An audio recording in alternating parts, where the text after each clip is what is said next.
கனேடிய குடிமக்களுக்கும் நிரந்தர குடியிருப்பு அனுமதி பெற்றவர்களுக்கு மட்டுமே உணவு வழங்குவது என உணவு வங்கிகள் முடிவு செய்துள்ளன. கனடாவுக்கு கல்வி கற்க வரும் மாணவர்கள் தங்கள் செலவுக்கு போதுமான பணம் வைத்திருக்க வேண்டும் என்பது கட்டாய நடைமுறையாகும். இவ்வாறான நிலையில் தங்கள் உணவு போன்ற விடயங்களை அவர்களே கவனித்துக் கொள்ள வேண்டும் என உணவு வங்கிகள் சுட்டிக்காட்டியுள்ளன. அதற்கமைய சர்வதேச மாணவர்களுக்கு உணவு அளிப்பதில்லை என உணவு வங்கிகள் முடிவு செய்துள்ளன.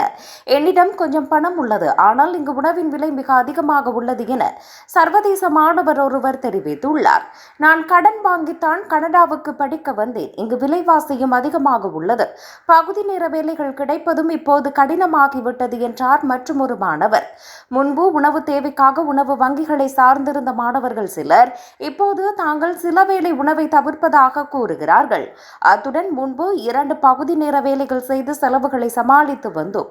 இப்போது உள்ளூர் மக்களுக்கு வேலை வேண்டும் என்று வேலை வழங்குவோர் கூறுவதால் வேலைக்கும் சிக்கல் ஏற்பட்டுவிட்டது என மற்றும் ஒரு மாணவர் குறிப்பிட்டுள்ளார்.